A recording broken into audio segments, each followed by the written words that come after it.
नमस्कार।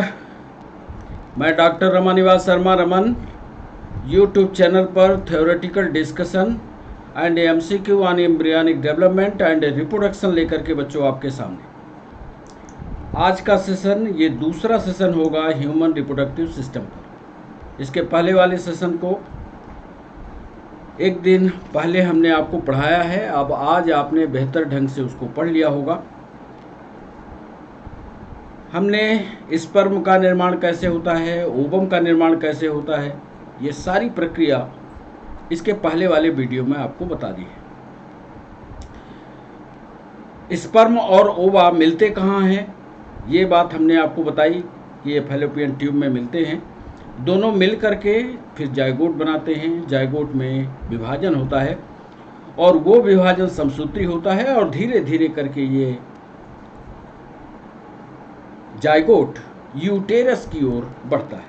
यूटेरस पर पहुंच करके अब इसको नया बॉर्न बेबी बनना है, इसलिए भोजन की ज़रूरत होती है। भोजन की ज़रूरत के लिए यूटेरस पर पहुंचता है और यूटेरस पर एक विशेष रचना का निर्माण होता है जिसमें बच्चे का पूरा भोज्य पदार्थ माँ के द्वारा मिलता है और ये जो विशेष रचना होती है ये प्लेसेंटा कहलाती है। इसको जरायुज हिंदी में बोलते हैं। आपके स्क्रीन पर एक चित्र दिख रहा होगा। इसमें ध्यान से आप देखिए कि एक कनेक्टिंग नाल जो माँ के गर्भ से जुड़ती है या माँ के शरीर से जुड़ती हुई बच्चे तक जुड़ी हुई है। इसी से इस बच्चे का पूरा भोजन, पूरा रेस्पिरेशन, डाइजेशन, एक्सक्रीशन, जितनी भी लाइफ प्रोसेस हैं इसी ट्यूब के माध्यम से होती है। ये भी आप जानते हो कि जब बच्चा बाहरी वातावरण में या बाहरी दुनिया में आता है तो तुरंत जो वहाँ की स्टाफ नर्स होती है वो इसी नाल को काटती है और तब तक बच्चा शांति से, जब तक वो नाल से जुड़ा हुआ है तब तक आंख भी नहीं खोलेगा और जब तक नाल से जुड़ा है तब तक रोएगा भी नहीं। और जैसे ही उसकी नाल कटती है या माँ का कनेक्शन बच्चे से अलग होता है, वह अपने सिस्टम पर, अपने रेस्पिरेशन पर, अपने डाइजेशन पर, अपने एक्सक्रीशन पर सब पूरी प्रक्रिया शुरू करने की जिम्मेदारी अब बच्चे की हो जाती है। इसी का एक विस्तार आज के थ्योरेटिकल डिस्कशन में होगा। बच्चे का कोशिका विभाजन से नए बच्चे का निर्माण। लगातार आपने देखा है कि रिडक्शन डिवीजन हुआ, स्पर्मेटोजेनेसिस हुई, रिडक्शन डिवीजन हुआ, वो जेनेसिस हुई, क्रोमोसोम की संख्या आधी आधी हो गई और जब स्पर्म और ओवा मिले तो जायगोट का निर्माण हुआ और यही जायगोट आगे कोशिकाओं का लगातार विभाजन करता है। लेकिन ध्यान रखना, ये सारे के सारे विभाजन समसूत्री होते हैं या माइटोसिस होते हैं। इसी विभाजन की जो प्रक्रिया है और बच्चे का निर्माण, या बच्चे का निर्माण मतलब आर्गन का निर्माण या तंत्र का निर्माण, यही कहलाता है भ्रूणीय विकास या एम्ब्रियोनिक डेवलपमेंट। इस पर हम ले चलें आपको बताते चलें कि आज का जो एमसीक्यू है वो यूपीएससी पर, मध्य प्रदेश पीएससी पर, एमपीएसआई पर, पीएनएसटी पर, नीट पर आधारित है। आज सवालों की संख्या 18 है। इन सवालों का जवाब उसी तरह से जैसे आप पहले वीडियो में करते आए हैं। पहले हम सवाल आपसे पूछेंगे, उन सवालों का जवाब आप अपने पास लिख कर रखिएगा और फिर जब सारे सवाल हो जाएंगे तो फिर हम उसका सही जवाब बताएंगे। आपको चेक करना है आपने कितने सवाल किए, कितने जवाब किए। और यह हमारी क्लास आज शाम को 6 बजे लाइव होगी। लाइव के समय क्लास में हम जुड़ेंगे। यदि आपके दिमाग पर कोई सवाल चलता है, कोई कुछ पूछना चाहते हैं साइंस और टेक्नोलॉजी से जुड़ा हुआ, तो वो सवाल आप हमसे पूछ सकते हैं।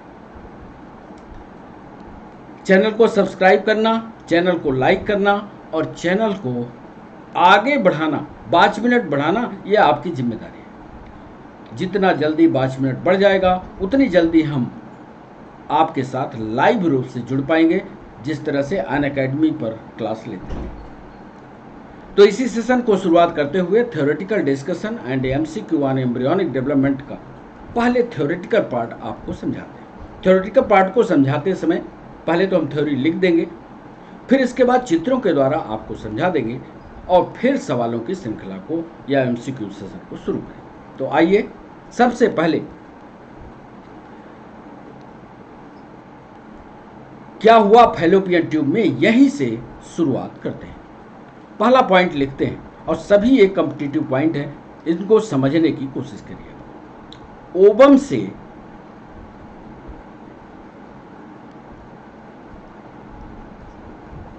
एक ग्लाइकोप्रोटीन, ध्यान से अंडरलाइन करिएगा, एक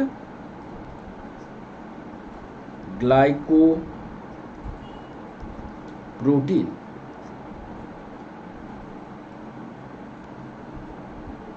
एक ग्लाइकोप्रोटीन का एक सिक्रीशन निकलता है। ऐसा नहीं है कि अंडा कुछ नहीं करेगा, स्पर्म जाएगा, उससे फ्यूज हो जाएगा, उसके लिए अंडे को भी प्रक्रिया करनी होगी। तो अंडे से एक ग्लाइकोप्रोटीन, जिसे फर्टिलाइजिन कहते हैं, फर्टिलाइजिन कहते हैं, ये है ऑब्जेक्टिव का शब्द। ओवम से निकलने वाला एंजाइम कौन सा है? तो चूंकि ये ग्लाइकोप्रोटीन है तो ओवम से निकलने वाला एंजाइम का नाम हुआ फर्टिलाइजिन। फर्टिलाइजिन निकलता है।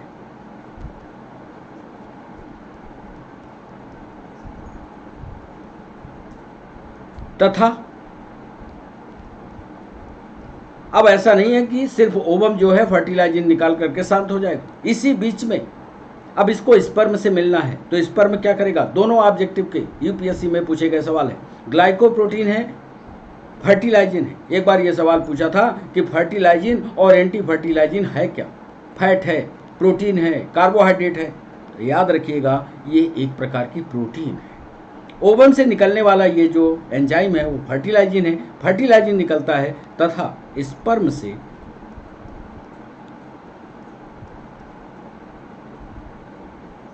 भी एक प्रोटीन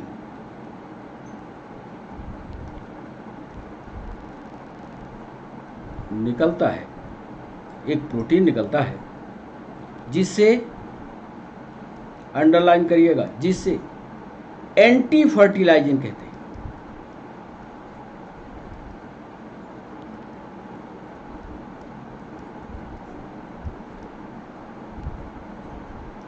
अब यहां पर ध्यान से देखिए, एक में फर्टिलाइजिन निकला, दूसरे में एंटी फर्टिलाइजिन, माने फर्टिलाइजिन वाले काम का शुद्ध विरोधी निकल रहा। आप जानते हैं कि चुंबक में दो ध्रुव होते हैं, एक होता है यन, एक होता है यस। यदि यन को पास में ले जाओगे तो वो प्रतिकर्षित करते हैं, यदि यन और यस को ले जाओगे तो आकर्षित करेंगे। इसीलिए दोनों हार्मोन बने, फर्टिलाइजिन और एंटी फर्टिलाइजिन, और यही जो है आकर्षण का बिंदु होता है, फर्टिलाइजिन और एंटी फर्टिलाइजिन। तो स्पर्म से निकल गया प्रोटीन, उसको कहा एंटी फर्टिलाइजिन, जिसे दोनों एक दूसरे को, बड़ा इंपॉर्टेंट पॉइंट है, दोनों एक दूसरे को खींचते हैं।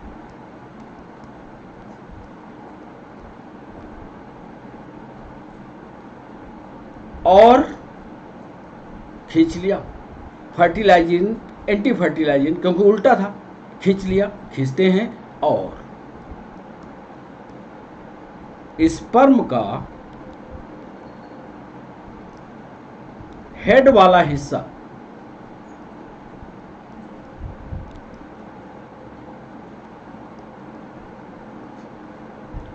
ओवम के अंदर चला जाता है।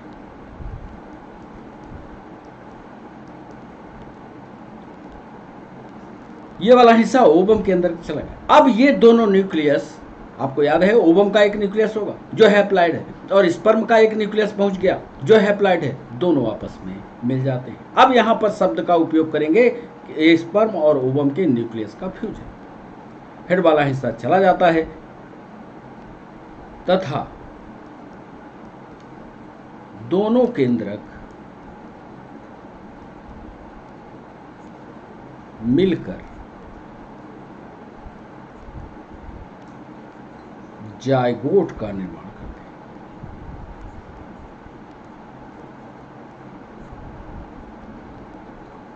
अब आपके समझ में यह आया होगा कि जायगोट कैसे बना, या जायगोट में क्रोमोसोम की संख्या क्या है, लिख लीजिए ताकि भूलिए नहीं। जायगोट में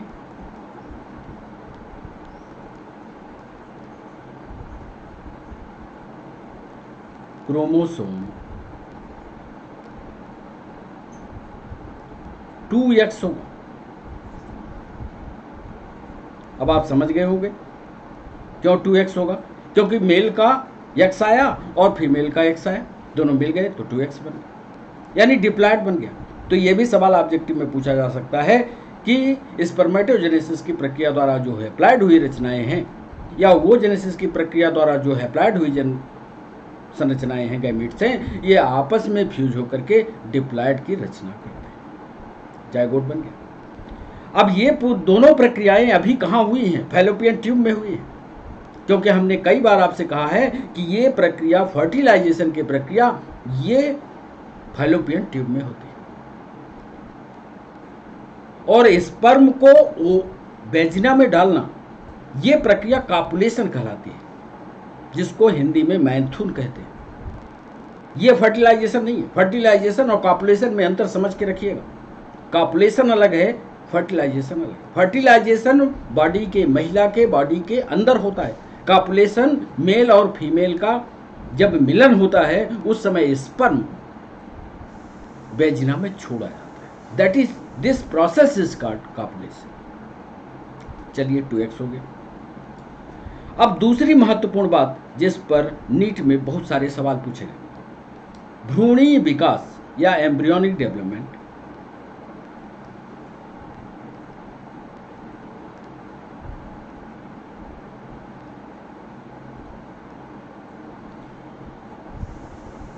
तीन भ्रूणीय परतों से होता है। ये सब हम चित्र में अभी आपको दिखा देंगे। तीन भ्रूणीय परतों से होता है।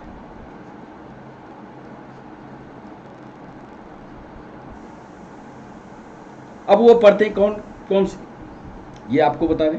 वो भ्रूणीय परतें हैं बाह्य परत, एक्टोडर्म।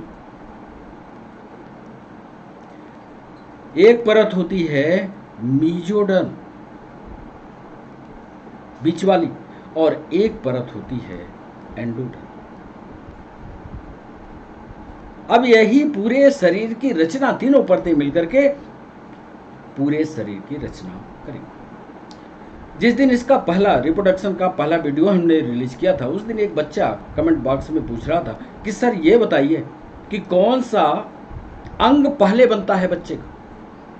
अच्छा सवाल था। हमने उससे वादा किया था कि जब हम दूसरा वीडियो इस पर अपलोड करेंगे तो ये भी बात बताएंगे। उसका उत्तर आने का समय हो चुका है। तीन परतें बनी साहब, एक्टोडर्म बना, मीजोडर्म बना, एंडोडर्म बना। और ये एक्टोडर्म, मीजोडर्म, एंडोडर्म अलग अलग सिस्टम कैसे बनाएंगे, ये लिस्ट हम आपको बनाकर दिखा देते हैं। आप समझ जाएंगे कि कौन सा अंग पहले बना होगा।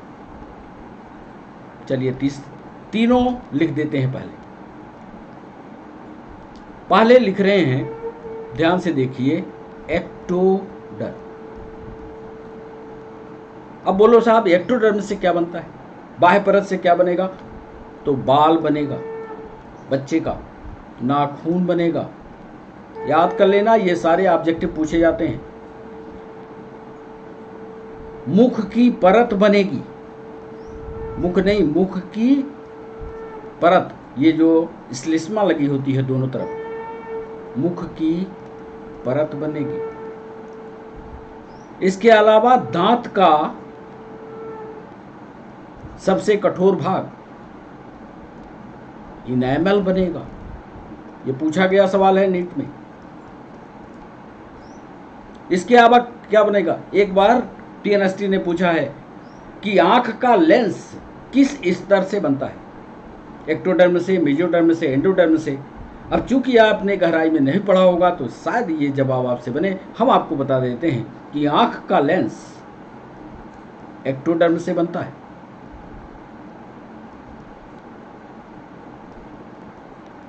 आंख का लेंस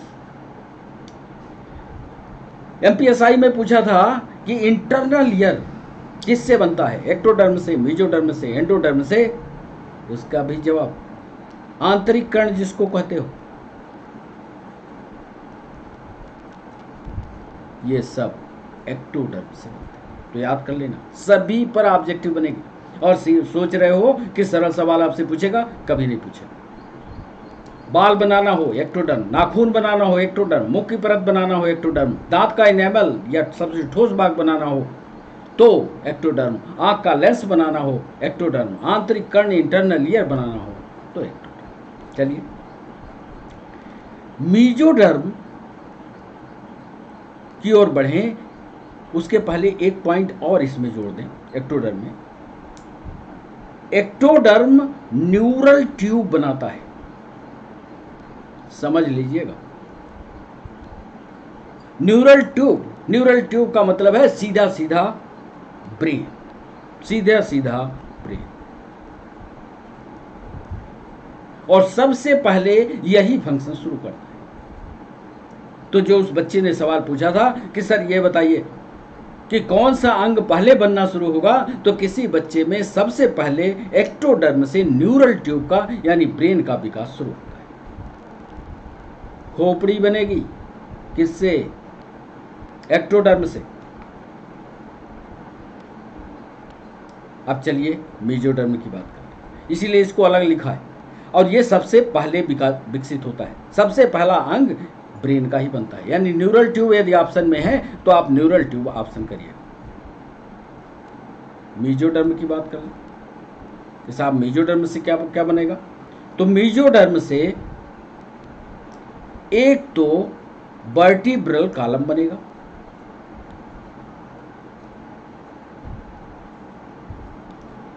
या ये रीढ़ की हड्डी, आप हिंदी में लिख लीजिएगा, वर्टिब्रल कॉलम बनेगा, सर्कुलेटरी सिस्टम बनेगा, सर्कुलेटरी सिस्टम सब लिख दिया। यानी हार्ट, यदि आपसे कोई पूछ रहा है कि हार्ट कहां से बन रहा है, आप बेझिझक जवाब दीजिएगा मेजोडर्म से बन रहा है। बोलिए आपकी पेशी किससे बन रही है? मसल्स।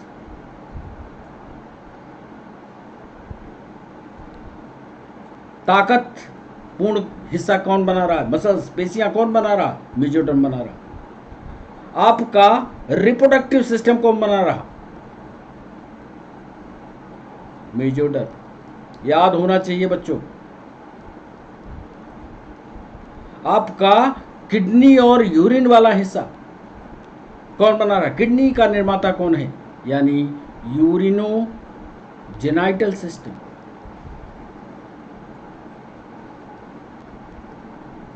इसको जरूर याद रखिए, पक्का इस पर सवाल आएगा। जो पीएनएसटी वाले बच्चे हैं या नीट में भाग ले रहे बच्चे हैं या 12th की तैयारी कर रहे बच्चे हैं, उनके लिए बहुत महत्वपूर्ण है। तो एक्टोडर्म में बाल, नाखून, मुख की परत, दांत का एनेमल, आंख का लेंस, आंतरिक कर्ण, न्यूरल ट्यूब बनेगा, स्कल बनेगा एक्टोडर्म से। और सबसे पहला विकास न्यूरल ट्यूब का ही होता है।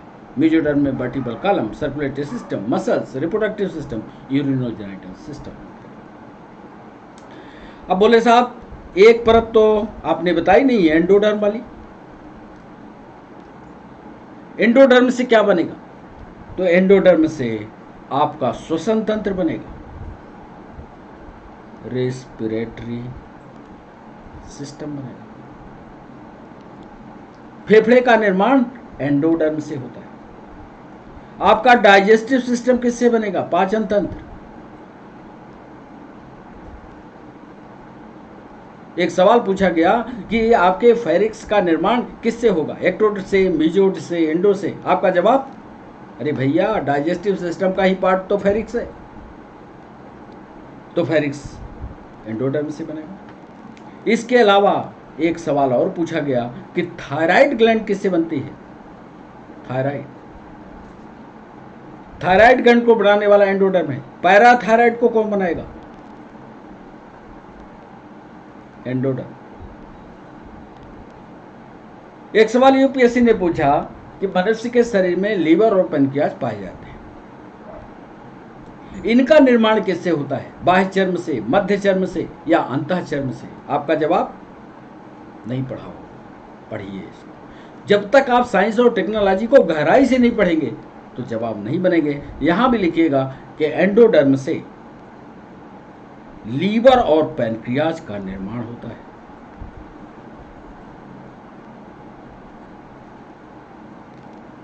तो ये बड़ा इंपॉर्टेंट पॉइंट था कि 3 परतों से विकास होगा। पहले तो 3 परत बनेगी। मान लो इस तरह से कुछ चित्र बनेगा ये इसमें 3 परत बना देना, एक को बोल देना ये साहब एक्टो है, इसको बीच वाली को कह देना ये मीजो है, और अंदर वाली को कह देना ये एंडो। अब ज़्यादा विस्तार से हम आपको एक एक पॉइंट जो है आगे बताने वाले हैं। एक पॉइंट ये लिख लेना, क्योंकि उस लड़की का वो सवाल था जो उस दिन हम समय ख़त्म होने पर नहीं दे पाए थे, पढ़ाए नहीं थे इसलिए जवाब नहीं दिया था, कि एक पॉइंट यहाँ ये लिख कर रखना कि सबसे पहले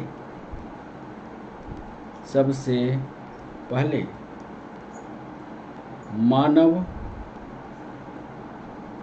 भ्रूण में न्यूरल ट्यूब का निर्माण होता है।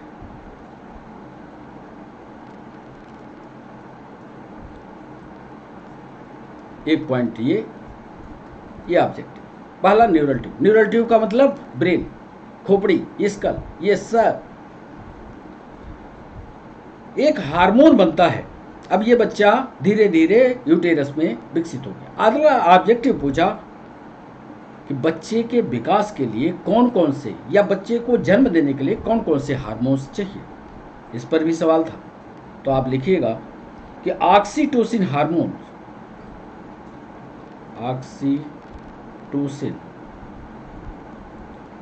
हार्मोन्स यूटेरस में बनता है। यूटेरस में मतलब जब बच्चा मां के गर्भ में है या गर्भाशय में फिट है। अब बच्चे का मान लीजिए मनुष्य का है तो वो 9 महीने पूरा होगा, तो 9 महीने की अवस्था में यूटेरस से एक हार्मोन बनेगा, उस हार्मोन को कहेंगे ऑक्सीटोसिन। अब ऑक्सीटोसिन हार्मोन करता क्या है? ऑक्सीटोसिन हार्मोन महिलाओं में प्रसव पीड़ा को उत्पन्न करता है। ऑक्सीटोसिन हार्मोन यूटेरस में बनता है और प्रसव पीड़ा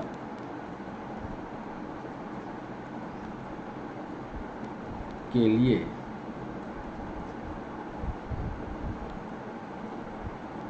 जिम्मेदार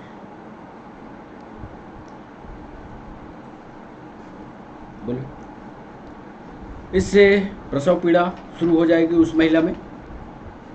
एक हार्मोन और दो,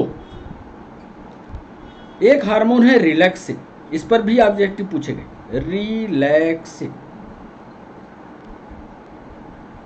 रिलैक्सिन हार्मोन्स, अब बच्चे को बाहर आना है। रिलैक्सिन हार्मोन्स यूटेरस के माउथ को फैलाता है,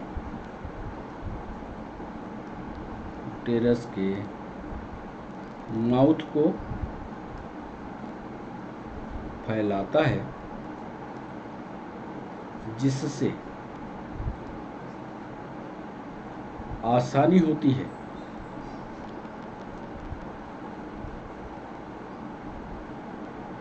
बर्थ। मतलब बच्चा जो है आराम से बर्थ की प्रोसेस से गुजर जाता है।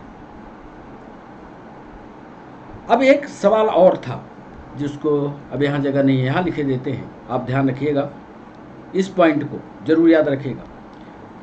जैसे ही शिशु का जन्म होता है, कई बार बच्चों ने सवाल हमसे पूछा है कि जिस महिला के पेट में बच्चा नहीं आया, क्या उस महिला से भी मेमरी ग्लैंड से दूध निकल सकता है? कभी नहीं।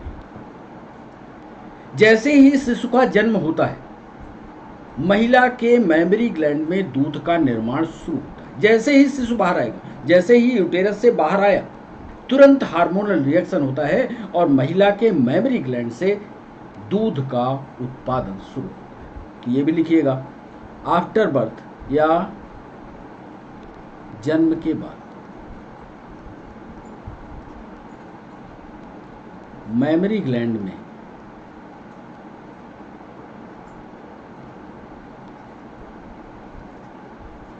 दूध बनता है।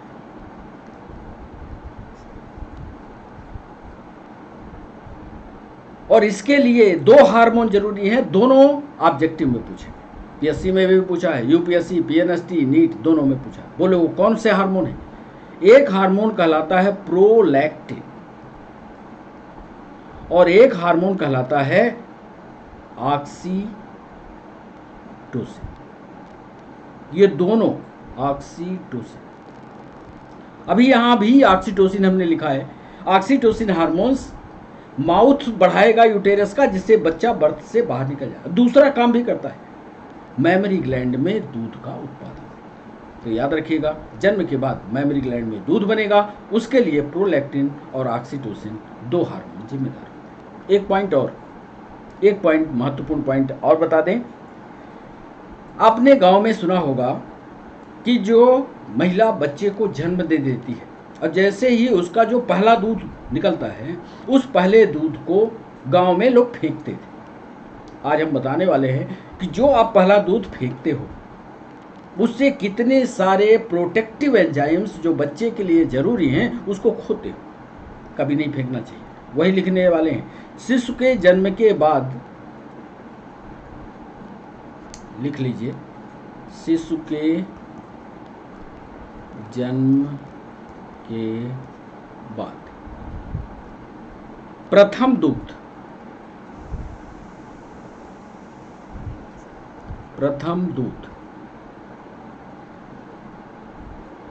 पीले रंग का निकलता है।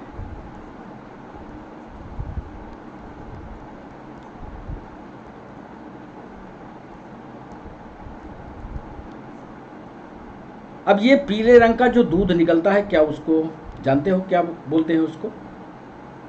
नहीं जानते तो लिख लो। पीले रंग का जो दूध निकलता है उसको बोलते हैं कोलोस्ट्रम।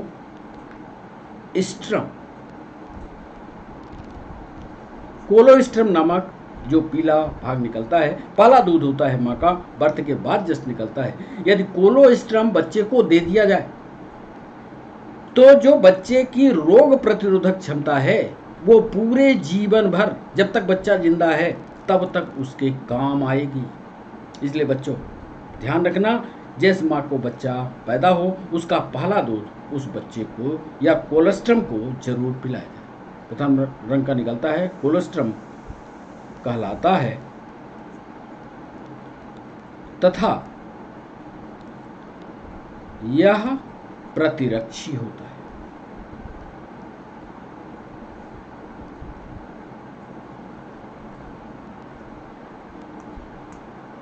मतलब बच्चों को रोगों से बचाने के लिए इसकी जिम्मेदारी होती है। तो ये हमारा डिस्कशन था एम्ब्रियोनिक डेवलपमेंट पर। अब इसी से जुड़े हुए सारे सवाल हम आपके सामने लाएंगे एक एक करके। उन सवालों को लाएं उसके पहले एक बार इसको और समझा देते हैं आपको कि ओवम से निकला फर्टिलाइजन, स्पर्म से निकला एंटी फर्टिलाइजन। चूंकि दोनों विपरीत थे इसलिए एक दूसरे को खींच लिए, आपस में फ्यूज हो गए। यह प्रक्रिया कहाँ पूरी हुई? Fallopian tube. जाइगोट का निर्माण हुआ, जाइगोट डिप्लॉयड था। एम्ब्रियोनिक डेवलपमेंट में 3 भ्रूणी परतें बनती हैं, एक्टोडर्म, मेसोडर्म, एंडोडर्म। फिर इसके बाद एक्टोडर्म बाल, नाखून, मुख की परत, दांत का इनेमल बनाएगा, आंख का लेंस बनाएगा, इंटरनल ईयर बनाएगा। न्यूरल ट्यूब या ब्रेन यहीं से बनता है। मेसोडर्म वर्टिब्रल कॉलम बनाएगा, सर्कुलेटरी सिस्टम बनाएगा, मसल्स, रिप्रोडक्टिव सिस्टम बनाएगा, यूरिनरी जेनिटल सिस्टम बनाएगा। एंडोडर्म क्या बनाएगा? श्वसन तंत्र बनाएगा, पाचन तंत्र बनाएगा, आवाटू ग्रंथ बनाएगा, पैराथायराइड बनाएगा, लीवर और पैनक्रियाज एंडोडर्म से बनते हैं। सबसे पहले मानव भ्रूण में न्यूरल ट्यूब का यानी ब्रेन का विकास होता है। ऑक्सीटोसिन हार्मोन यूटेरस में बनता है और यह गर्भाशय की दीवार को चौड़ा करता है, माउथ को चौड़ा करता है, जिससे बच्चे का बर्थ आसानी से हो पाए। जैसे ही बच्चा जन्म लेने वाला होता है एक हार्मोन और बनता है, वो हार्मोन कहलाता है रिलैक्सिन हार्मोन यूटेरस के माउथ को रिलैक्स करता है, फैलाता है, और जिससे जो पेल्विक बोन होती है वो फैल जाती है, बच्चा आराम से निकलता है। जैसे ही बच्चा बाहर के बाद दुनिया में आता है, बाहर के वातावरण में आता है, तुरंत एक हार्मोन प्रोलैक्टिन सेक्रेट होता है और यह प्रोलैक्टिन उस महिला में एक प्रकार का दूध का सेक्रेशन शुरू करता है। पहला जो दूध होता है वो कोलोस्ट्रम कहलाता है। ये पीले रंग का होता है, जिसको जरूर पिलाना चाहिए और यह रोग प्रतिरोधक क्षमता उस बच्चे के लिए पूरे जीवन भर। चलिए इन्हीं बातों को चित्रों के माध्यम से आपको बता दें। फीटल डेवलपमेंट का ये चित्र देखिए। ये चित्र का डिस्कशन हम पहले कर चुके हैं। ये ओवरी है, ये फैलोपियन ट्यूब है, ये यूटेरस है। ठीक, अब यहाँ से अंडा निकलता है, यहाँ मूव करके गया। अब यहाँ से स्पर्म को पेनिस के द्वारा यहाँ छोड़ दिया जाता है। अब ये स्पर्म में पूंछ होती है, ये तैरता हुआ यहाँ से फैलोपियन ट्यूब में पहुँचता है। फैलोपियन ट्यूब में पहुँच करके स्पर्म और ओवा दोनों आपस में मिल जाते हैं। मिलने की प्रक्रिया कहाँ होगी? Fallopian tube. अब इसके बाद इसमें कोशिका विभाजन शुरू हो जाता है। अब कोशिका विभाजन हो इसके पहले अंडे के पास देखिए हमने ये चित्र बनाया है। कई स्पर्म कोशिश करते हैं, कई, लेकिन एक ही स्पर्म इसके अंदर जा पड़ता है। फिर इसका कोशिका विभाजन की प्रक्रिया शुरू हो जाती है। कहाँ? फैलोपियन ट्यूब में।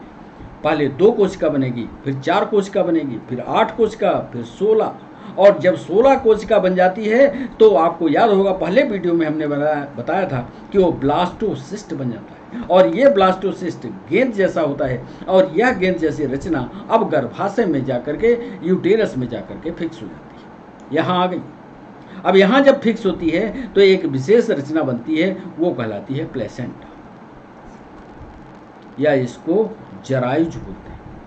प्लेसेंटा का चित्र ये देखिए, ये प्लेसेंटा वाला भाग है, ये बच्चे में देख रहे हैं, ये नाल कहलाता है, नाल। इससे पूरा भोजन का पूरा सिस्टम इसका यहीं से चलता है। तो प्लेसेंटा के द्वारा इसको पकड़ लिया गया। अब ये जैसे महिलाओं में, ह्यूमंस की जो महिलाएं हैं उनका बर्थ पीरियड होता है 9 महीने। 9 महीने तक बच्चा यहाँ रहता है। फिर इसके पहले वाली प्रक्रिया करता है, ऑक्सीटोसिन निकलेगा, यूटेरस की दीवार में प्रसव पीड़ा उत्पन्न करेगा, फिर रिलैक्सिन हार्मोन निकलेगा, यूटेरस की दीवार को फैलाएगा, बच्चा आराम से वैजिना के द्वारा बाहर।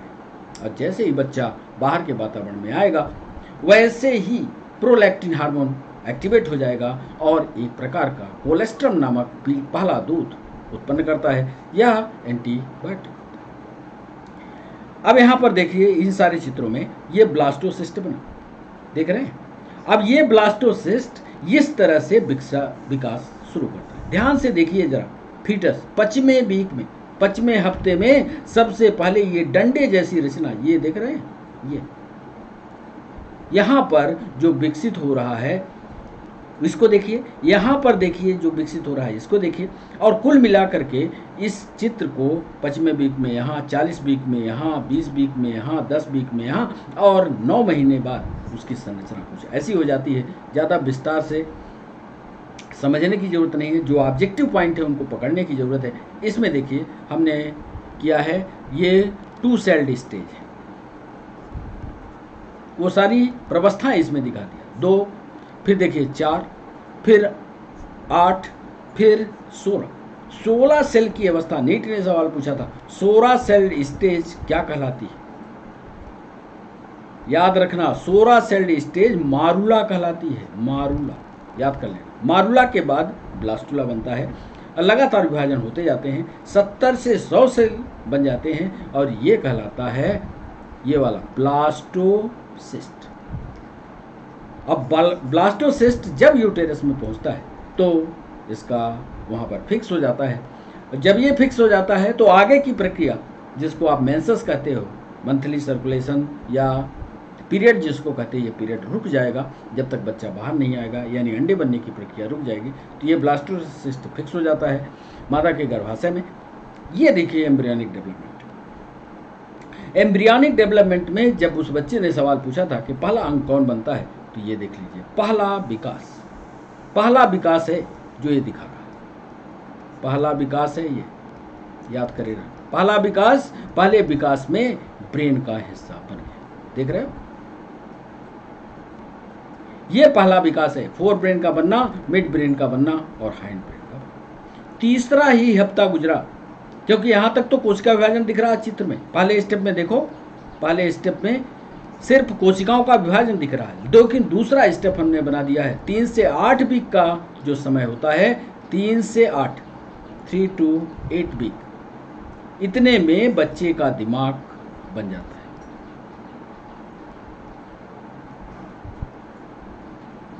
तो ये एम्ब्रियोनिक डेवलपमेंट चित्र के द्वारा पढ़ लीजिएगा।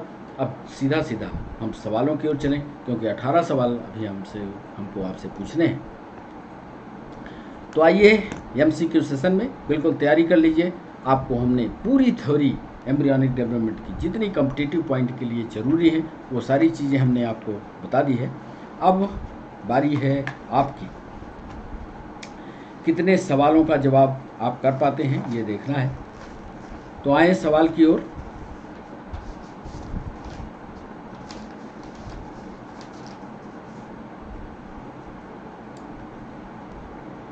पहला सवाल हम आपसे पूछते हैं,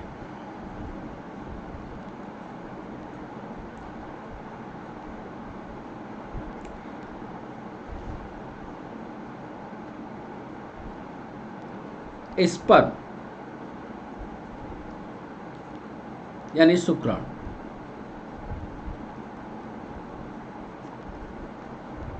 अस्थायी रूप से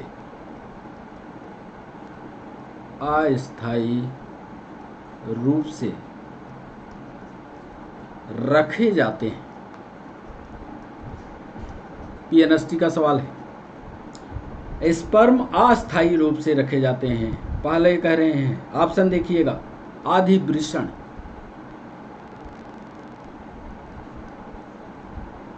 बी ऑप्शन दे रहे हैं शुक्रवाहिका,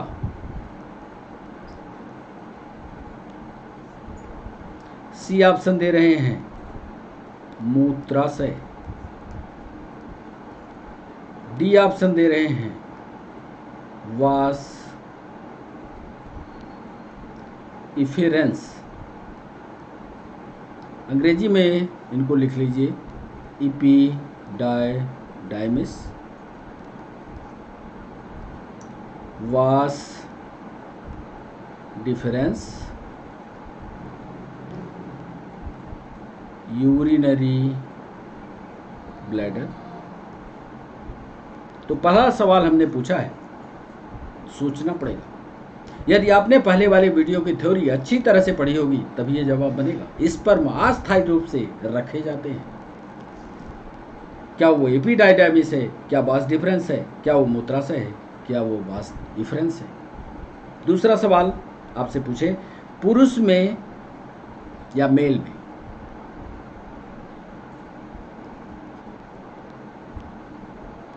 मेल के स्पर्म में गुणसूत्रों की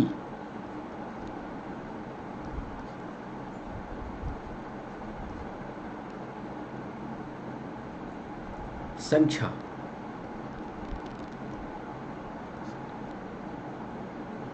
होगी। यह सवाल आरआरबी में 2018 में पूछा गया। मेल के स्पर्म में गुणसूत्रों की संख्या होगी। ए ऑप्शन दे रहे हैं 23, बी ऑप्शन दे रहे हैं 48, सी ऑप्शन दे रहे हैं 46 और डी ऑप्शन दे रहे हैं 24।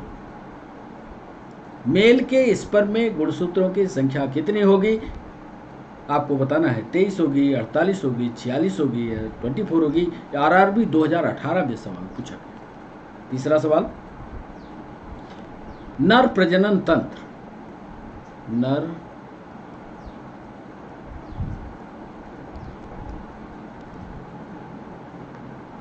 के कौन से भाग में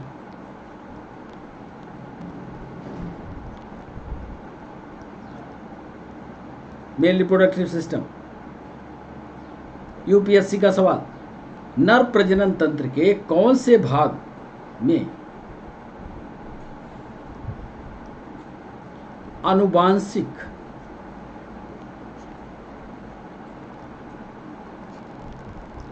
सामग्री पाई जाती है।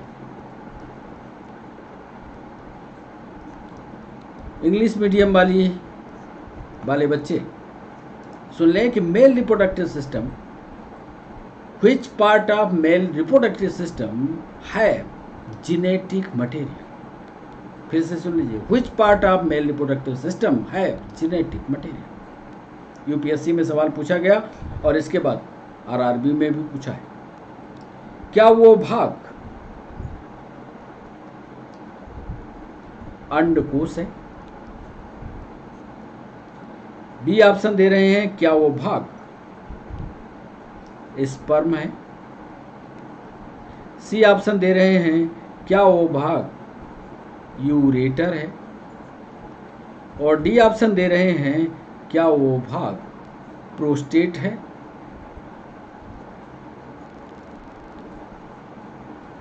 तीसरा सवाल, तीसरे सवाल में हमने पूछा है कि नर जनन तंत्र में कौन से भाग में, ये भाग तो हैं, उसके पार्ट तो हैं, किसमें जेनेटिक मटेरियल है, जरा सा सोचेंगे, थोड़ा सा उसने हिलाने की कोशिश की है, उत्तर बन जाएगा। चौथा सवाल,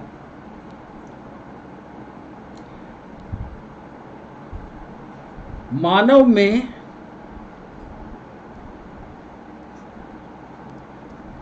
या ह्यूमंस में मेल गैमीट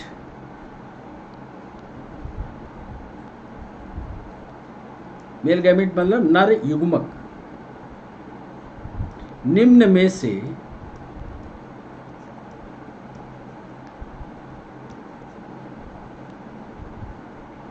कौन से गुणसूत्र का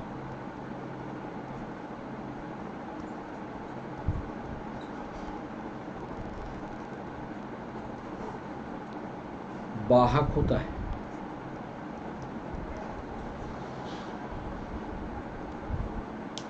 ये ऑप्शन दे रहे हैं, यक्स एंड बाय दोनों। बी ऑप्शन दे रहे हैं केवल ओनली बाय। सी ऑप्शन दे रहे हैं ओनली यक्स। और डी ऑप्शन दे रहे हैं या तो यक्स या वाई। ये भी इंपॉर्टेंट सवाल है। मानव में मेल गैमीट निम्न में से कौन से गुणसूत्र का वाहक होता है? यक्स या वाई दोनों, ओनली वाई, ओनली यक्स, या तो यक्स या वाई। आप हमारे साथ बने रहिएगा, सारे सवालों का डिस्कशन क्लास के अंत में करेंगे। क्यों, कैसे? पांचवा सवाल, निम्नलिखित में से कौन सा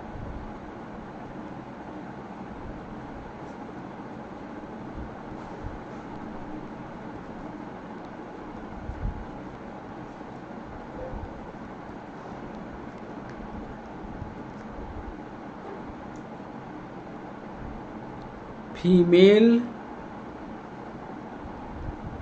रिप्रोडक्टिव सिस्टम का,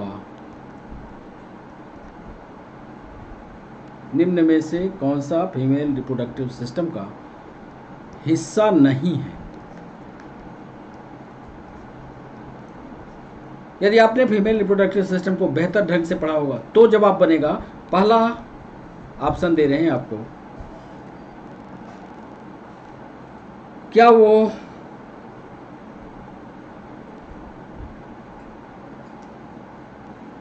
यूटेरस है?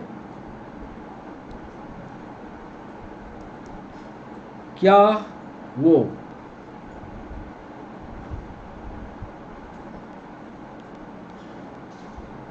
वास डिफरेंस है? क्या वो वास डिफरेंस है? क्या वो ओवरी है? और डी, क्या वो वैजिना है? कौन सा फीमेल रिप्रोडक्टिव का सिस्टम का हिस्सा नहीं है? यानी थ्योरी जब आप मजबूत करिए तो चित्र बनाकर पढ़िएगा, याद रहेगा। पांचवा सवाल था, छठवें सवाल पर आइए। वैजिना की ओर, यानी यौन की ओर, वैजिना की ओर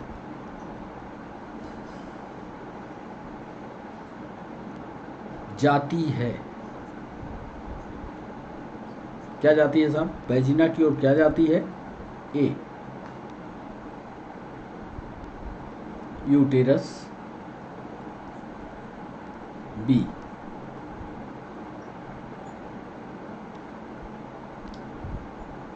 सर्विक्स, सी, फैलोपियन ट्यूब, और डी ऑप्शन दे रहे हैं ओविडक्ट। छठवां सवाल हमने आपसे पूछा कि वैजिना डैश डैश की ओर जाती है। यहाँ बल्कि ऐसे कर लीजिए तो आपको समझ में आएगा, आपको खाली स्थान को भरना है। यहाँ वैजिना डैश डैश की ओर जाती है। किधर जाती है? यूटेरस की ओर, सर्विक्स की ओर, फैलोपियन ट्यूब की ओर या ओविडक्ट की ओर।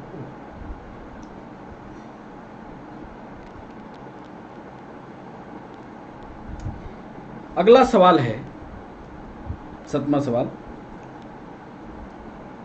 मासिक चक्र के दौरान या मेंस्ट्रुअल साइकिल के दौरान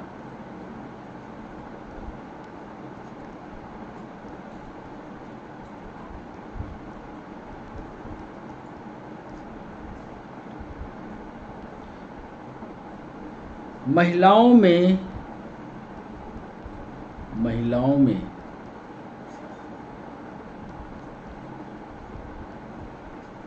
अंडे का निर्माण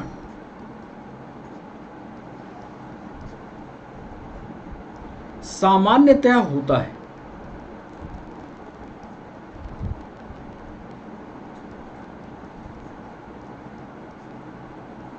ए ऑप्शन दे रहे हैं सिक्रीटरी प्रोसेस में या श्रावण प्रवस्था में। बी ऑप्शन दे रहे हैं सिक्रीटरी प्रोसेस या श्रावण प्रवस्था के समाप्त होने के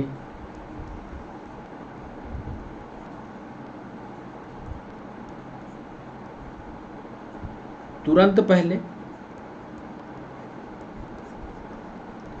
सी ऑप्शन दे रहे हैं क्रम प्रसारी सिक्वेंशियल एक्सटेंशन प्रोसेस, क्रम प्रसारी प्रवस्था के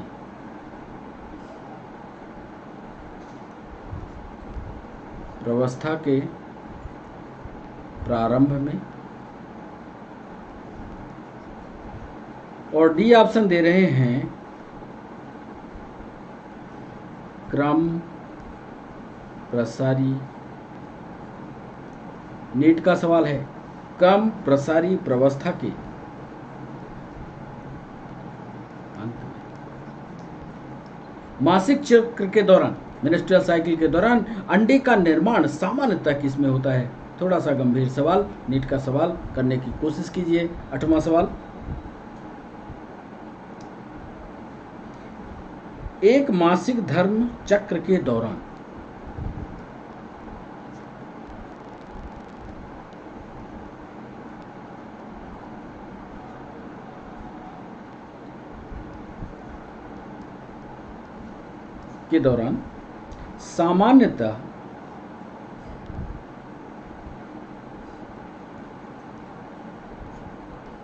सामान्यतः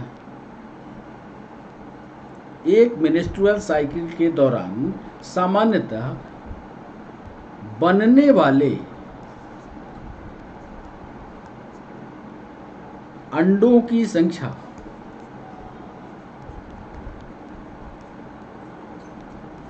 होगी। ये भी बड़ा इंपॉर्टेंट सवाल है। ओवरी 2, मेंस्ट्रुअल साइकिल 1, बनने वाले अंडे की संख्या पूछ रहा है।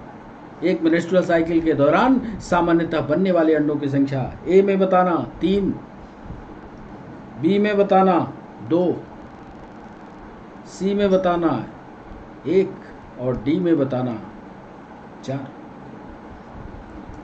और यह सवाल एसएससी में 2013 में पूछा गया। एक मेंस्ट्रुअल साइकिल के दौरान सामान्यतः बनने वाले अंडों की संख्या होगी, यह सवाल एसएससी का था।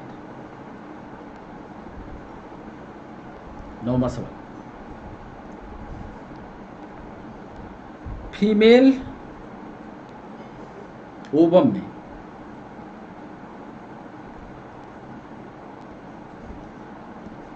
में गुणसूत्रों की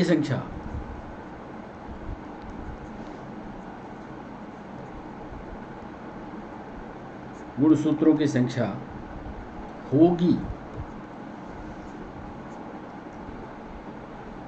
यह आरआरबी 2018 में सवाल पूछा गया। एसएससी 2018 में पूछा गया। ए ऑप्शन पीएनएसटी में पूछा गया सवाल। क्या इसकी संख्या 24 है? क्या इसकी संख्या 23 है? सी, क्या इसकी संख्या 46 है? और डी ऑप्शन दे रहे हैं, क्या इसकी संख्या 48 है? फीमेल ओवम में गुणसूत्रों की संख्या कितनी हो, ये बताना है आपको। 10वां सवाल। इस प्रश्न को यूपीएससी ने पूछा है, थोड़ा सा लंबा सवाल है, समझने की कोशिश करेगा, जवाब तुरंत मिलेगा आपको। पहले तो खाली स्थान में आपको भरना है, उस आयु का नाम है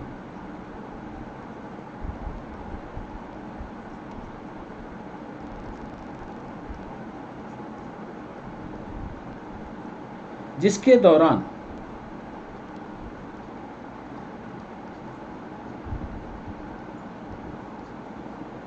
मेल तथा फीमेल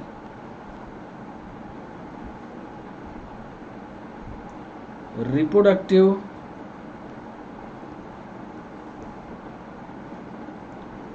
ऑर्गन एक्टिवेटेड हो जाते हैं, एक्टिवेटेड होते हैं तथा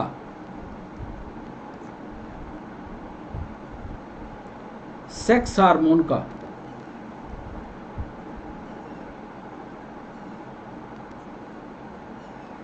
उत्पादन शुरू हो जाता है।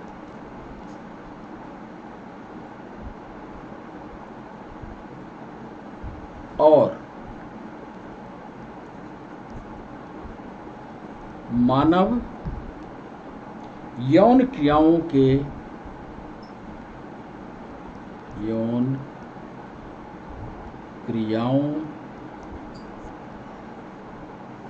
प्रति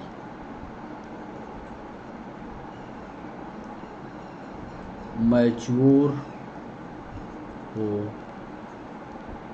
जाता है। खाली स्थान में भरना है, आयु का नाम बताना है आपको, खाली स्थान में भरिएगा। क्या वो अवस्था गैमीटोजेनेसिस है?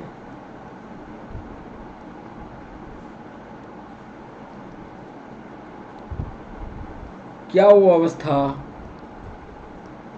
किशोरावस्था है? क्या वो अवस्था पार्थेनोजेनेसिस है? और डी ऑप्शन दे रहे हैं, क्या वो अवस्था यौन प्रजनन प्रवस्था है?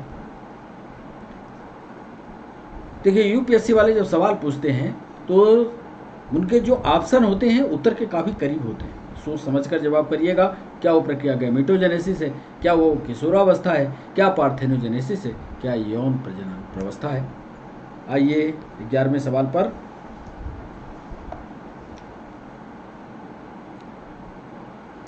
मानव शरीर के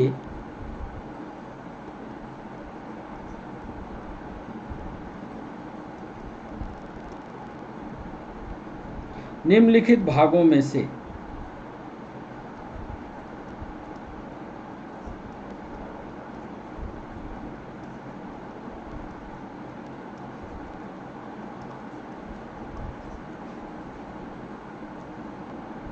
किस एक में शुक्राणु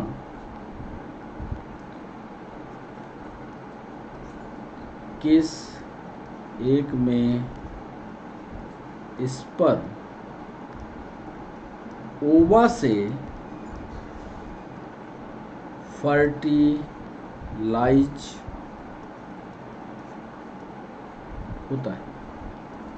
ये ऑप्शन दे रहे हैं, क्या हुआ सर्विक्स है? बी ऑप्शन दे रहे हैं, क्या वो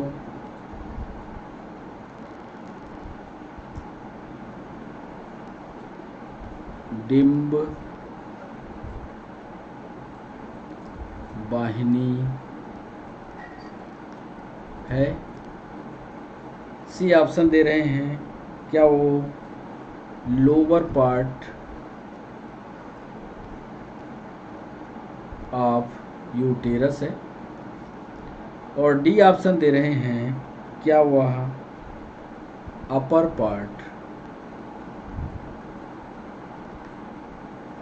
ऑफ यूटेरस। हमने सवाल पूछा है कि मानव शरीर के निम्नलिखित भागों में से स्पर्म और ओवा किस भाग में आपस में मिलते हैं, वो स्थान आपको बताना है। क्या वो सर्विक्स है, क्या वो डिम्ब वाहिनी है, क्या वो लोअर पार्ट ऑफ यूटेरस है, क्या अपर पार्ट ऑफ यूटेरस है। मानव शरीर में 12वां सवाल,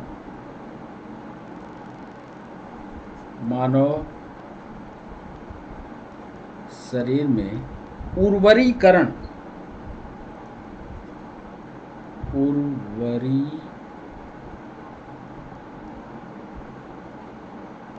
मतलब मैच्यूरेशन। मैच्यूरेशन का मतलब उसको खाना पीना जिस स्थान में मिल रहा हो। मानव शरीर में उर्वरीकरण की प्रक्रिया कहाँ होती है?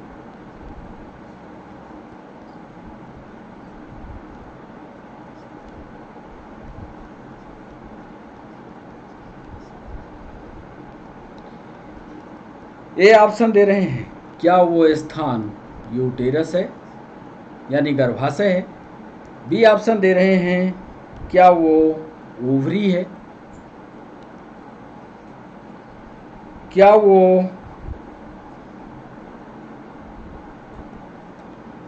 ओविडक्ट है, या इसको डिम्ब वाहिनी नलिका बोलते हैं। और डी ऑप्शन दे रहे हैं, क्या वह वैजिना है, या जिसको योनि कहते हो आप। उर्वरीकरण की प्रक्रिया कहाँ होती है, मैच्यूरेशन की प्रक्रिया कहाँ होती है, यह सवाल हमने पूछा है यहाँ। इसका जवाब आप कीजिएगा।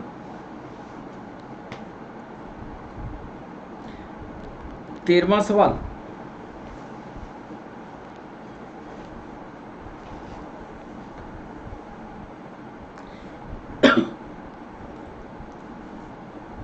यौन प्रजनन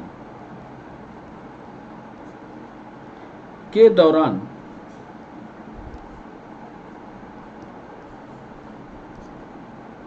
जब दो व्यक्तियों की युग्मक कोशिकाएं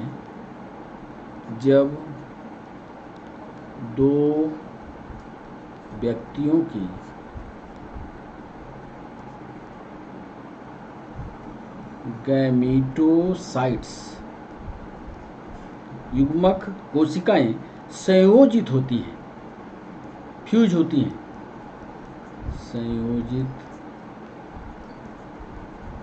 होती हैं, तो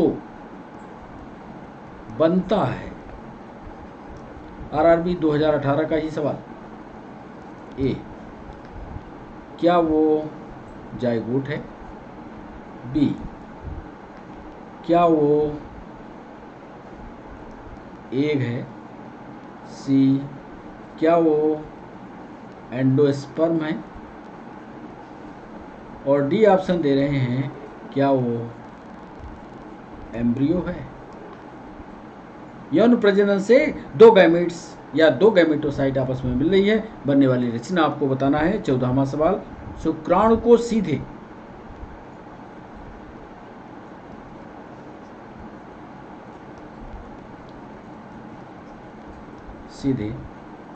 अंडे में अंतःक्षेपित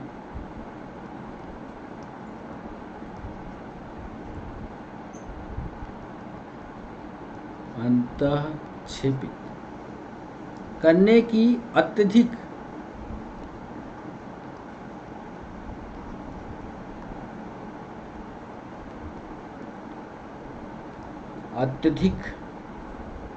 विकसित प्रक्रिया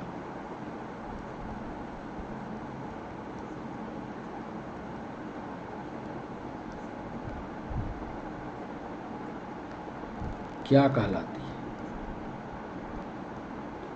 इसको तो आप लोग जानते होंगे। रिसेंट प्रोसेस है जो बच्चे नहीं पैदा कर पाते हैं, या अंडे का प्रॉपर डेवलपमेंट नहीं होता है, या फर्टिलाइजेशन नहीं होता, लोग अक्सर इसको करवाते हैं। क्या वो प्रक्रिया, ये ऑप्शन दे रहे हैं, क्या वो ICSI है, ICSI है। बी ऑप्शन दे रहे हैं GIFT है, GIFT है। सी ऑप्शन दे रहे हैं, क्या वो प्रक्रिया ZIFT है। और डी ऑप्शन दे रहे हैं, क्या वो AIT है। ये भी MPSI का, RRB का, UPSC का सवाल था। शुक्राणु को सीधे अंडे में फ्यूज कर दिया जाए, उठाया स्पर्म और सीधे अंडे में ठोक दिया, ऐसी प्रक्रिया क्या कहलाती है, ये आपको बताना है।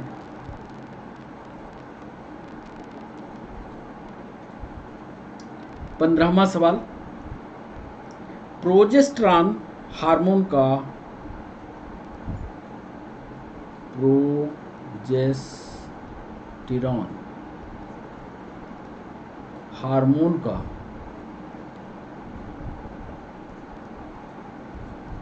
कार्य होता है। बस 3 सवाल और दूर हैं, हम सेशन समाप्त हो जाएगा बच्चों। प्रोजेस्टेरॉन हार्मोन का कार्य होता है, यह आपको बताना है। ए लिख रहे हैं, गर्भाशय की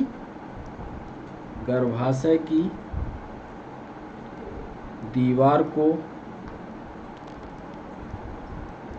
मोटा करना।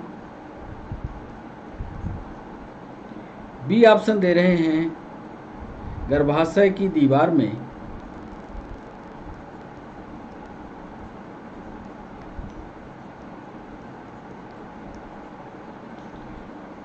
ग्लाइकोजन का संचय करना। सी ऑप्शन दे रहे हैं, गर्भाशय की दीवार में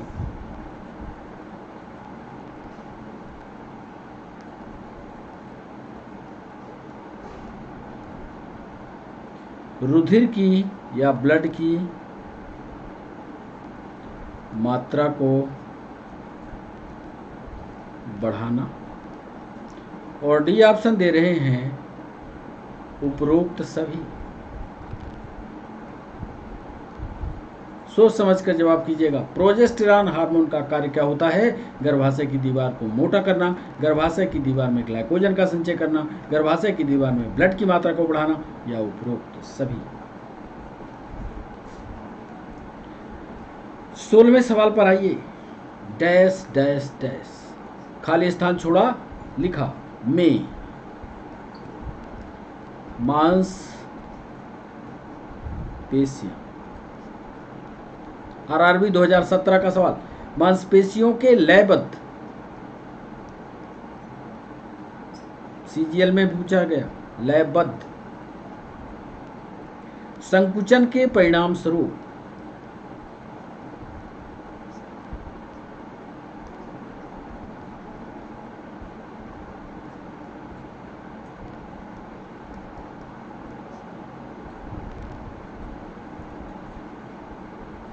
मतलब जब बच्चा बाहर आ रहा है उस प्रोसेस को आपसे ऑब्जेक्टिव में पूछ रहे हैं। मांसपेशियों का लयबद्ध संकुचन से बच्चों जो लेबर पेन होता है, आपको बता दें बड़ा तकलीफदेह होता है, महिलाओं को होता है, वो वही समझ सकती है। ऐसे पेन होता है, ये दर्द यहाँ से शुरू होता है और क्रम से जैसे सांप चलता है ऐसे सांप की तरह नीचे की तरफ बढ़ता है, बहुत तेज दर्द होता है।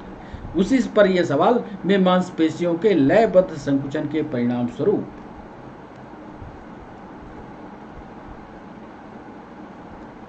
बच्चा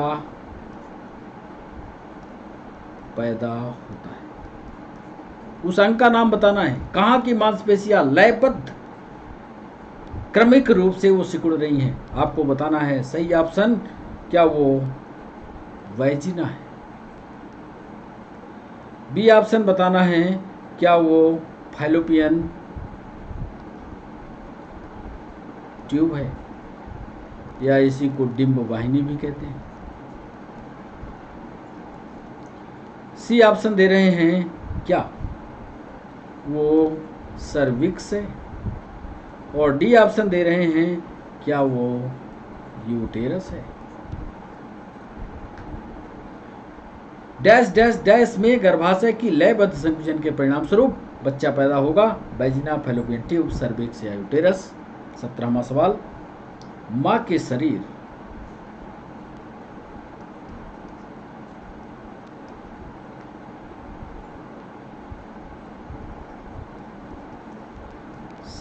के अंदर बच्चे के विकास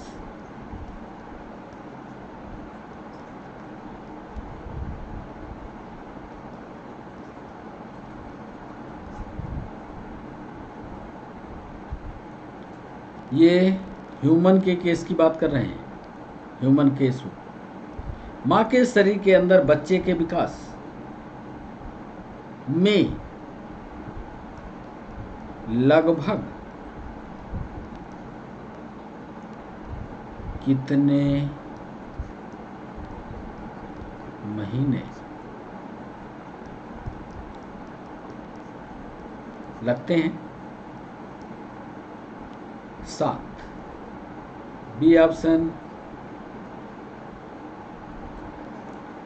10, सी ऑप्शन 9 और डी ऑप्शन 8। माँ के शरीर के अंदर बच्चे का विकास हो जाए, ये टाइम पीरियड वो पूछ रहा है, specially in the case of humans. कितना होगा? 7, 10, 9, 8। और आज के सेशन का अंतिम सवाल की बारी, मानव भ्रूण का हृदय,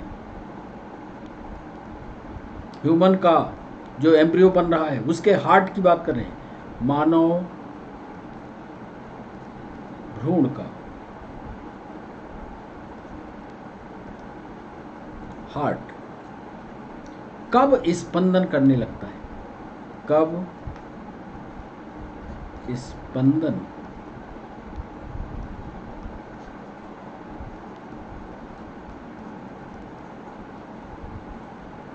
करने लगता है? अपने परिवर्धन के प्रथम सप्ताह में। अपने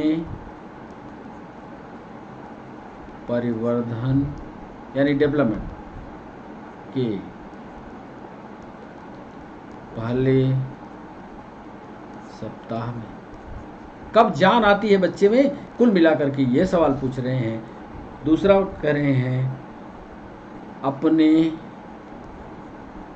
परिवर्धन के, अभी चित्र भी दिखाया है, तीसरे सप्ताह में। सी ऑप्शन दे रहे हैं अपने परिवर्धन के चौथे सप्ताह में, और डी ऑप्शन दे रहे हैं अपने परिवर्धन के छठवें सप्ताह। ये हमने पूछा कि मानव भ्रूण का हार्ट कब स्पंदन करने लगता है? अपने परिवर्धन के पहले सप्ताह में, अपने परिवर्धन के तीसरे सप्ताह में, अपने परिवर्धन के चौथे सप्ताह में, और अपने परिवर्धन के 8वें सप्ताह में। ये कब परिवर्धन करता है? 6वें सप्ताह में। अब आपने इनके उत्तर कर लिए होंगे। अब बारी है आपको सही जवाब बताने की, तो चलिए जवाब की ओर आपको लिए चलते हैं और जवाब पर ले जाएं कि आप डिस्कशन मांगोगे। चलिए पहले सवाल पर,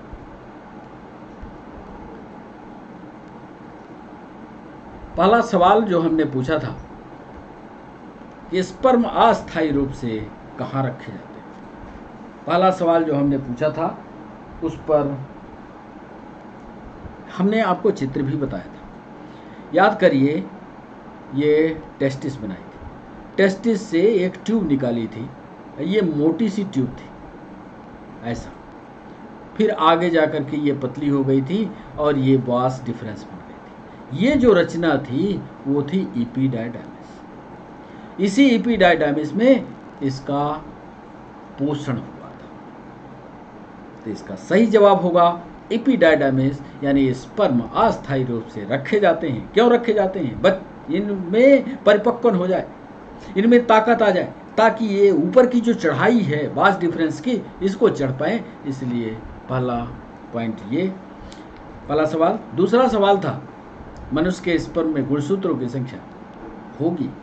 अरे होती तो मनुष्य के शरीर में कुल गुणसूत्रों की संख्या 46 होती है, पर चूंकि यहाँ पर रिडक्शन डिवीजन हो गया, अर्धसूत्री हो गया, क्योंकि हमने स्पर्मेटोजेनेसिस की प्रक्रिया में अर्धसूत्री विभाजन आपको बताया था, इसलिए गुणसूत्रों की संख्या स्पर्म चूंकि x हो जाता है 2x नहीं रह जाता, इसलिए इसकी संख्या 23 होगी।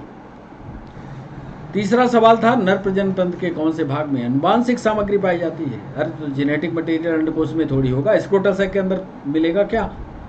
मूत्र नलिका में मिलेगा क्या? प्रोस्टेट ग्लैंड मिलेगा क्या? जो माता पिता के लक्षणों को ट्रांसफर कर रहा हो एक पीढ़ी से दूसरी पीढ़ी, वह एक ही कर सकता है, और वो है शुक्राणु यानी स्पर्म। मानव में मेल गैमीट निम्न में से कौन से गुणसूत्र का वाहक होता है? इसका जवाब आपको जेनेटिक्स के द्वारा देना पड़ेगा। ये चौथा सवाल हमारा, इसमें या तो x से देगा या पाई से देगा। बहुत सारे बच्चों ने गड़बड़ किया होगा, जेनेटिक्स पढ़ो, और नहीं तो आप हमको बताओ, जेनेटिक्स का भी सेशन आगे हम लेकर के आएंगे। निम्नलिखित में से कौन सा फीमेल रिप्रोडक्टिव सिस्टम का हिस्सा नहीं है? तो ये तो आप जानते ही हो, बास डिफरेंस की चर्चा हो चुकी। वो नलिका है जिससे स्पर्म चढ़ता है, तो जैसे स्पर्म चढ़ेगा वो क्या फीमेल का हिस्सा होगा? नहीं, मेल का हिस्सा होगा। वैजिना की ओर जाती हो, वैजिना फिर डैश डैश की ओर जाती हो, किधर जाती है? ये सवाल छठवें सवाल पर हमने पूछा था। तो वैजिना होता है, वैजिना के ऊपर हमने एक रचना कल का चित्र, इसके पहले का वीडियो देखेगा, सर्विक्स बनाई थी, ग्रीवा जिसको कहते हैं, तो वो कहलाएगी ग्रीवा। सातवां सवाल था मासिक चक्र के दौरान महिलाओं में अंडे का निर्माण सामान्यतः होता है। ये थोड़ा सा जब ओवरी का टीएस काट करके देखोगे तो ये सारी प्रवस्थाएं आपको मिलेंगी, इसको पढ़ना। ओवरी में कौन कौन सी प्रवस्थाएं होती हैं याद करना, इसका सही जवाब होगा 7वें सवाल का क्रम प्रसारी प्रवस्था, लेस डेवलपमेंट स्टेज में ये होता है।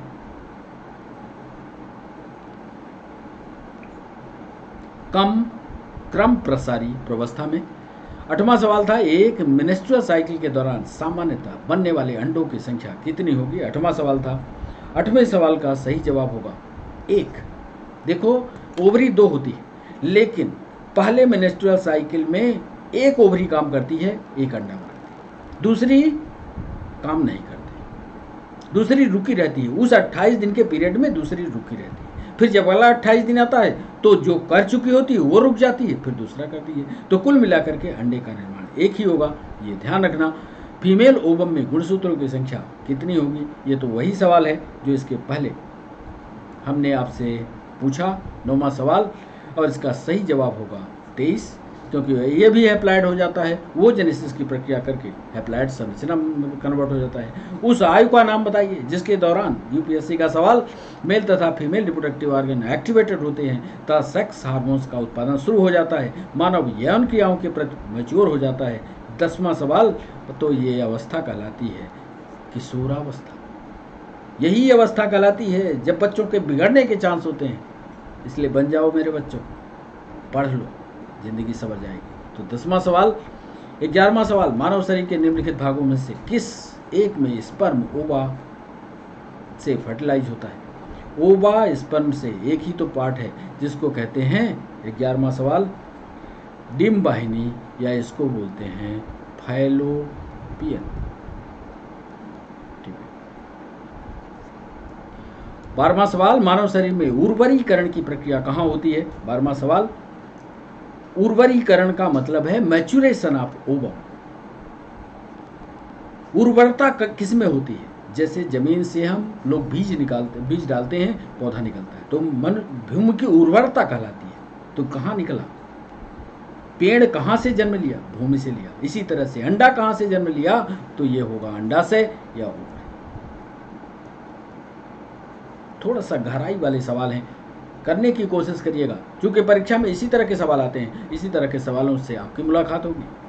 यौन प्रजनन के दौरान जब दो व्यक्तियों के गैमेटोसाइट आपस में संयुक्त होते हैं तो युग्मक नज बनता है, जिसको जायगोट कहते हैं। आपको याद होगा X और Y, ये दोनों क्रोमोसोम जब मिलते हैं तो यहाँ पर 2X बनता है, यानी XY बनता है, और इसी को जायगोट कहते हैं। 14वां सवाल था, शुक्राणु को सीधे अंड में अंतर निक्षेपित करने की प्रक्रिया क्या कहलाती है? 14वां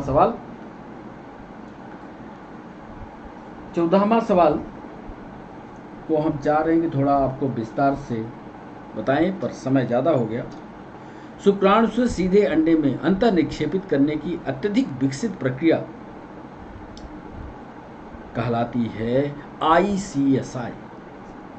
इसको पढ़ लेना, फिर हमें बताना कमेंट बॉक्स में। नहीं ये समय रहा तो हम कमेंट सेक्शन में जब लाइव होंगे तो उस समय आपको समझा देंगे ICSI। प्रोजेस्टेरॉन हार्मोन का कार्य क्या होता है? 15वां सवाल था, इसका काम होता है गर्भाशय की दीवार को मोटा कर दो, क्योंकि बच्चा वहाँ सेटअप है। गर्भाशय की दीवार में ग्लाइकोजन बढ़ा दो। देखते हो ग्लाइकोजन कब बढ़ता है? जब एक माँ गर्भवती होती है तो धीरे धीरे उसका पेट बढ़ने लगता है। पेट बढ़ने के लिए क्या चाहिए? मोटापा चाहिए। मोटापा कहाँ से आएगा? ग्लाइकोजन से आएगा। तो गर्भाशय की दीवार को मोटा करना, गर्भाशय की दीवार में ग्लाइकोजन का संचय करना, और गर्भाशय के दीवार में ब्लड का सर्कुलेशन भी बढ़ाना। क्यों? क्योंकि बच्चा पल रहा है, इसलिए इसका सही जवाब होगा डी। 16वां सवाल हमने पूछा था, डैश डैश में मांसपेशियों के लयबद्ध संकुचन के परिणाम स्वरूप कहाँ संकुचन होता है? वेजिना में तो होगा नहीं, क्योंकि वेजिना तो कापुलेशन का प्लेस है। फैलोपियन ट्यूब तो फर्टिलाइजेशन का है। सर्विक्स जो है वो बीच वाला एरिया है जो यूटेरस और वेजिना को आपस में जोड़ता है। तो एक ही ऑप्शन बचता है 16वें सवाल का, और वो है यूटेरस। यार कर इसको पढ़े रहिएगा, गर्भाशय बोलते हैं, गर्भाशय। 17वां सवाल था, माँ के शरीर के अंदर बच्चे के विकास या ह्यूमन केस में लगभग कितने महीने लगते हैं? इसके तो आप स्पेशलिस्ट हो, तुरंत बता दोगे साहब 9 महीने लगते हैं। तो 17वां सवाल। और 18वां सवाल, मानव भ्रूण का हार्ट कब स्पंदन करने लगता है? बड़ा इंपॉर्टेंट सवाल। मानव का जो भ्रूण होता है वो लगभग उधर हमने चित्र में दिखाया है, आपको पता होगा, लगभग 6वें सप्ताह में हृदय वाइब्रेट करने लगता है, उसका मूवमेंट शुरू हो जाता है। तो याद रखना ये 6वें सप्ताह में वाइब्रेट करता है। तो ये थे आज के सवाल कैसे लगे, थ्योरी कैसी लगी, ये ज़रूर आप हमको अपने कमेंट बॉक्स में बताइएगा। सारे चित्रों को हमने समझा दिया है। अब यदि आपका कोई सवाल है तो कमेंट बॉक्स में आप तुरंत लिखें, तुरंत हम उस पर, ये 3 से 8 वीक में ब्रेन का पूरा विकास हो जाता है, 6वें वीक में इसमें हार्ट का स्पंदन आ जाता है। तो कैसा रहा सेशन, ये ज़रूर आप अपने कमेंट बॉक्स में लिखिएगा। चैनल को सब्सक्राइब करना, चैनल को लाइक करना मत भूलिएगा। फिर एक दिन के अंतराल के बाद फिर हम आपसे मिलते हैं कुछ नई जानकारी के साथ, नए MCQ के साथ। बच्चों तब तक के लिए बाय बाय, नमस्कार।